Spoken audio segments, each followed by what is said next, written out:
ટોપ સ્ટોક્સની વિગત જાણીએ. સહયોગી આરતી અને તૃપ્તિ આપણી સાથે જોડાઈ ગયા છે. આપ બંનેને ગુડ મોર્નિંગ. અને આરતી, શરૂઆત કરીએ કયા સ્ટોક્સ આજે ફોકસમાં રહેશે? જી, ઘણા બધા કાઉન્ટર ફોકસમાં છે. જે શરૂઆત વોડાફોન આઈડિયા સાથે કરે, કારણ કે આજે અહીંયા ખાસ એક ફોકસ રહેતું દેખાઈ શકે છે. ટેલિકોમ વિભાગે બેંક ગેરંટી કંપની પાસે માગી છે. સૂત્રો તરફથી જે રીતે સમાચાર મળતા દેખાઈ રહ્યા છે, નજર કરીએ તો DOTએ 6,090 કરોડની બેંક ગેરંટી જે છે તે તેમણે માગી છે અને 10 માર્ચ પહેલાં કંપનીએ બેંક ગેરંટી આપવાની રહેશે અને 1 વર્ષ માટે આ બેંક ગેરંટી જે છે તે ત્યાંથી રહેતી જોવા મળી શકે છે. સાથે જ 5,493 કરોડ કેશ આપવાનો વિકલ્પ પણ ખાસ કરીને કંપની પાસે છે અને 2015 પછી મેળવેલા સ્પેક્ટ્રમ માટે બેંક ગેરંટી જે છે તે અહીંયાથી માંગી છે ખાસ કરીને. તો એક ફોકસ ખાસ કરીને વોડાફોન માટે રાખવાનું રહેશે. કંપની માટે ખાસ કરીને મોટો ઝટકો કહી શકાય અને કામકાજ કઈ રીતે અહીંયા સ્ટોકમાં જોવા મળશે તેના પર નજર રાખવાની રહેશે. ઇમ્પોર્ટન્ટ એટલા માટે છે કારણ કે હવે પરિણામ બાદ વોડાફોન આઈડિયાનો જે કોલ થયો હતો એ કોલની વિગતોમાં ખાસ કરીને કંપની તરફથી આગળ કોઈ ફંડ ઊભું કરવા માટે કે ફંડ એકત્ર કરવા માટે કોઈ એવી જાહેરાત કે ગાઈડન્સ જે છે તે અહીંયાથી નથી આપવામાં આવ્યું અને જો ફંડ નહીં મળે તો 1.5 મહિનામાં કેશ પણ કંપની પાસે જે છે તે અહીંયાથી પૂરી થતી જોવા મળશે. તો એક ખરાબ સ્થિતિ જે છે તે વોડાફોન માટે આપણને બનતી જોવા મળી શકે છે. ધ્યાન રાખવાનું રહેશે. દેવુંની વાત કરી રહીએ કે વોડાફોન આઈડિયા પર જો કેટલું દેવું છે, તો બેંકનું જે દેવું છે તે 2,345 કરોડનું છે. AGRની વાત કરી લઈએ તો અહીંયા 2.57 લાખ કરોડનું દેવું બનતું દેખાયું છે અને બેંક ગેરંટી જો 6,090 કરોડની આસપાસ આ બેંક ગેરંટી જે છે તે અહીંયાથી બનતી જોવા મળી શકે છે. તો ઘણા બધા દેવું જે છે ઓલરેડી કંપની પર છે અને હવે ખાસ કરીને બેંક ગેરંટી જે રીતે માગી રહ્યા છે એને કારણે એક ફોકસ ખાસ કરીને બનતું જોવા મળી શકે છે વોડાફોન આઈડિયા માટે. પણ એક ધ્યાન રાખવાનું રહેશે અહીંયા કઈ રીતે સ્ટોકમાં રિએક્શન આવે છે અને આજ સમગ્ર દિવસ આજે એક ફોકસ વોડાફોન માટે બનતું જોવા મળશે. નેક્સ્ટ કાઉન્ટર જે ઇમ્પોર્ટન્ટ છે કોટક મહિન્દ્રા બેંકનું કાઉન્ટર છે. અહીંયા એક પોઝિટિવ સમાચાર આવતા દેખાયા છે. આરબીઆઈએ ક્રેડિટ કાર્ડ પર જે પ્રતિબંધ લગાવ્યા હતા તે અહીંયાથી આરબીઆઈએ દૂર કર્યા છે અને બેંક હવે નવા ક્રેડિટ કાર્ડ ઇસ્યુ કરી શકશે અહીંયાથી. સાથે જ ઓનલાઈન મોબાઈલ બેંકથી પણ નવા ગ્રાહકો બેંક જે છે તે જોડી શકશે. એપ્રિલ 2024માં આરબીઆઈએ નવા ક્રેડિટ કાર્ડ ઇસ્યુ કરવા પર પ્રતિબંધ લગાવ્યો હતો જે અહીંયાથી હવે દૂર કરવામાં આવ્યો છે. તો એક પોઝિટિવિટી કોટક મહિન્દ્રા બેંકનું કાઉન્ટર આજે પણ બતાવી શકે છે. ગઈકાલે પણ એક સારી અપસાઇડ હતી. આજે અહીંયા આ સમાચારના લીધે સ્ટોક વધતો જોવા મળી શકે છે. ધ્યાન રાખવાનું રહેશે. બ્રોકરેજ રિપોર્ટ ઘણા બધા આવ્યા છે કોટક મહિન્દ્રા બેંક માટે. નજર કરી લઈએ તો સિટી તરફથી બાય કોલ આપવામાં આવ્યો છે 2,070 રૂપિયા પ્રતિ શેરના લક્ષ્ય સાથે. CLSA આઉટપરફોર્મ કોલ આપી રહ્યા છે 2,125 રૂપિયા પ્રતિ શેરના લક્ષ્ય સાથે. સાથે જ વાત કરી લઈએ તો HSBCનો એક બાય કોલ આવી રહ્યો છે અને તેમણે 2,210 રૂપિયા પ્રતિ શેરના લક્ષ્ય આપ્યા છે અને મોર્ગન સ્ટેનલીના રિપોર્ટની વાત કરી લઈએ તો તેમણે ઓવરવેટ રેટિંગ આપ્યું છે 2,290 રૂપિયા પ્રતિ શેરના લક્ષ્ય સાથે. બર્ન્સટર્નના રિપોર્ટની વાત કરી લઈએ. માર્કેટ પ્રેફર તેમણે કોલ રાખ્યો છે અને ટાર્ગેટ 1,950 રૂપિયા પ્રતિ શેરના તેમના તરફથી કરવામાં આવ્યા છે અને મેક્વારી તરફથી આઉટપરફોર્મ કોલ છે 2,200 રૂપિયા પ્રતિ શેરના લક્ષ્ય સાથે. તો બ્રોકરેજ રિપોર્ટ પણ બધા પોઝિટિવ આવતા દેખાયા છે. આજે ખાસ એક કોટક મહિન્દ્રા બેંક પર ફોકસ રહેશે. નેક્સ્ટ કાઉન્ટર જે છે તે ભારત ફોર્જનું કાઉન્ટર છે. અહીંયા પરિણામનું રિએક્શન જોવા મળશે કારણ કે નફો દરેક ફ્રન્ટ પર જુઓ ખરાબ નંબર્સ આવી રહ્યા છે. પ્રોફિટ 8.4% ઘટ્યો છે. સામે આવકની વાત કરી લઈએ તો 7.4%નો ઘટાડો આવકના ફ્રન્ટ પર જોઈ રહ્યા છે આપણે. એબિટાની વાત કરી લઈએ 8% એબિટા કંપનીના ઘટ્યા છે અને માર્જિન પણ ઘટ્યા છે. જે 29.3% પર હતા ત્યાંથી માર્જિન ઘટી 29.1%ની આસપાસ પહોંચ્યા છે. તો દરેક ફ્રન્ટ પર નબળા નંબર્સ છે. અહીંયા એક નેગેટિવિટી જોવા મળી શકે છે. ધ્યાન રાખવાનું રહેશે. મોર્ગન સ્ટેનલીનો રિપોર્ટ આવ્યો છે ભારત ફોર્જ માટે. ઓવરવેટ રેટિંગ તેઓ આપી રહ્યા છે અને 1,336 રૂપિયા પ્રતિ શેરના લક્ષ્ય આપી રહ્યા છે તેઓ. Q3માં એબિટા જે છે તે અનુમાન કરતાં નબળા રહેતા દેખાયા છે પણ ખાસ કરીને US ક્લાસ 8 સાયકલ જે છે તેમાં ખાસ કરીને તેઓ અપસાઇડ જોઈ રહ્યા છે એને કારણે તેઓ ઓવરવેટ રેટિંગ આપી રહ્યા છે. તો ધ્યાન રાખવાનું રહેશે. RCFની વાત કરી લઈએ તો અહીંયા પણ પરિણામનું રિએક્શન જોવા મળશે. 11.2 કરોડની સામે નફો ખાસો એવો વધી અને 80.2 કરોડની આસપાસ પહોંચતો દેખાયો છે. સારો એવો નફો વધ્યો છે કંપનીનો. આવકની સામે વાત કરી લઈએ 7.9% આવક ઘટી છે કંપનીની. એબિટાના ફ્રન્ટ પર જુઓ 84.1 કરોડની સામે એબિટા વધ્યા છે, 179 કરોડની આસપાસ પહોંચ્યા છે અને માર્જિન પણ સુધર્યા છે. 1.7%ની સામે માર્જિન સુધરી 4%ની આસપાસ પહોંચ્યા છે. તો આરસીએફનું કાઉન્ટર આજે એક પોઝિટિવિટી બતાવી શકે છે, ધ્યાન રાખવાનું રહેશે. Muthoot finance next counter expectations કરતાં સારા નંબર્સ અહીંયા આવતા દેખાઈ રહ્યા છે. નફો 32.7% વધ્યો છે, 1363 કરોડની આસપાસ પહોંચ્યો છે. જ્યારે એનઆઈઆઈની વાત કરી લઈએ તો અહીંયા 42.8%નો ઉછાળો જોવા મળતો દેખાયો છે. 1905 કરોડની આસપાસ જે એનઆઈઆઈ હતા ત્યાંથી વધી 2721 કરોડની આસપાસ પહોંચતા દેખાયા છે. તો સારા નંબર્સ છે, અનુમાન કરતાં અહીંયા એક પોઝિટિવિટી જોવા મળી શકે છે. બેસ્ટર્નનો રિપોર્ટ આવ્યો છે મુથુટ ફાઇનાન્સ માટે. આઉટપરફોર્મ રેટિંગ તેમણે આપ્યું છે. 2500 રૂપિયા પ્રતિ શેરના લક્ષ્ય તેમના તરફથી કરવામાં આવ્યા છે.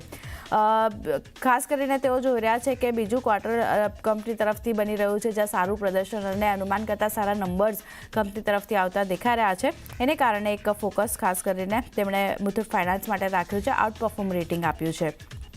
ગોદરેજ ઇન્ડસ્ટ્રીઝ નેક્સ્ટ કાઉન્ટરની વાત કરી લઈએ તો અહીંયા જે રીતે નંબર્સ આવતા દેખાઈ રહ્યા છે, નફો જો 76% વધ્યો છે, 188 કરોડની આસપાસ પહોંચ્યો છે. સામે આવકમાં 34.4%નો વધારો જોવા મળતો દેખાયો છે. એબિટાના ફ્રન્ટ પર પણ નંબર્સ સુધર્યા છે.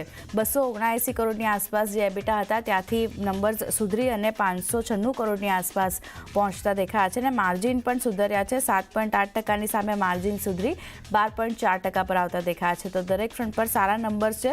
સાથે જ જે સબસિડરી કંપની છે ગોદરેજ ઇન્ડસ્ટ્રીઝની સબસિડરી કંપની ગોદરેજ કેપિટલમાં 500 કરોડનું રોકાણ પણ અહીંયાથી કંપની તરફથી કરવામાં આવશે. તો એક નજર ગોદરેજ ઇન્ડસ્ટ્રીઝના કાઉન્ટર પર રાખવાની રહેશે.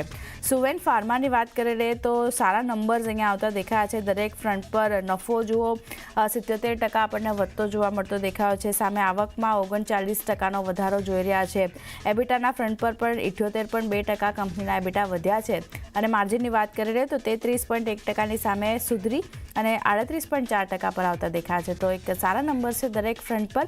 અહીંયા પણ એક સુવેન ફાર્મા પોઝિટિવિટી બતાવી શકે છે, ધ્યાન રાખવાનું રહેશે. પીટીસી ઇન્ડિયાની વાત કરી લઈએ તો જો અહીંયા મિશ્ર નંબર્સ આવતા દેખાઈ રહ્યા છે. Q3માં નફો 58.2% વધ્યો છે, 176 કરોડની આસપાસ પહોંચ્યો છે. સામે આવકની વાત કરી લઈએ તો 0.2%નો ઘટાડો, 3420 કરોડની આસપાસ આવક ઘટીને આવતી દેખાઈ રહી છે. એબિટાના ફ્રન્ટ પર પણ જો સારા નંબર્સ છે, જે 249 કરોડની આસપાસ એબિટા હતા ત્યાંથી એબિટા સુધરી 24% સુધરી અને 309 કરોડની આસપાસ પહોંચતા દેખાયા છે. જ્યારે માર્જિન 7.3%ની સામે 9.1% પર આવતા દેખાયા છે. તો અહીંયા એક પોઝિટિવિટી જોવા મળી શકે છે. મિશ્ર નંબર્સ છે, આવક ઘટી છે, પણ નફા એબિટા અને એબિટા માર્જિનમાં જે રીતે વધારો જોવા મળતો દેખાયો છે, ફોકસ રાખવાનું રહેશે.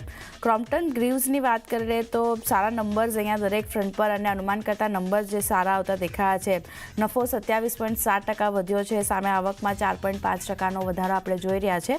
એબિટાના ફ્રન્ટ પર જુઓ 25.5% એબિટા વધી 188 કરોડની આસપાસ પહોંચ્યા છે. જ્યારે માર્જિન જે 8.9% પર હતા ત્યાંથી સુધરી 10.6%ની આસપાસ પહોંચ્યા છે. તો એક સારા નંબર્સ છે, અનુમાન કરતાં અહીંયા એક પોઝિટિવિટી જોવા મળી શકે છે.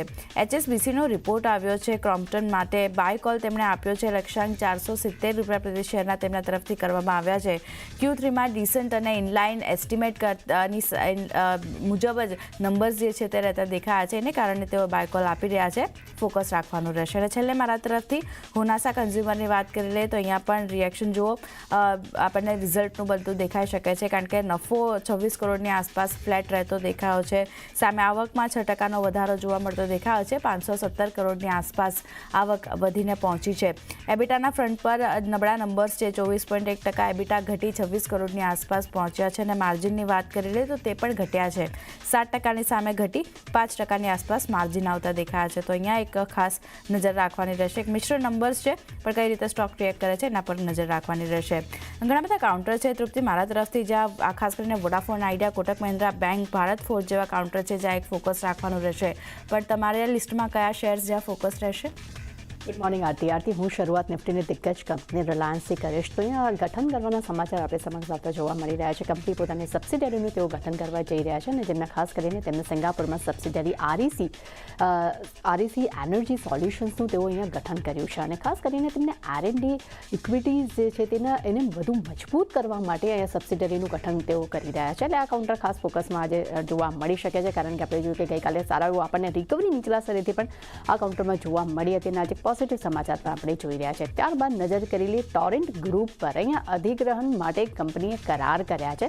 ટોરેન્ટ ગ્રુપે ખાસ કરીને CVC સાથે તેમને અધિગ્રહણ કર્યા છે, જે ખાસ કરીને IPLની જે ફ્રેન્ચાઇઝી છે ગુજરાત ટાઇટન્સ, જે ખાસ કરીને CVC પાસે છે, તેમનો તેઓ હિસ્સો અહીંયા ખરીદવા માટે તેઓ અહીંયા અધિગ્રહણ કર્યા છે, જેમાં લગભગ તેઓ 67% હિસ્સો તેઓ ખરીદવા જઈ રહી છે ટોરેન્ટ ગ્રુપ અને 5,000 કરોડમાં તેઓ પૂરી અધિગ્રહણની પ્રક્રિયા તેઓ પૂરી કરશે.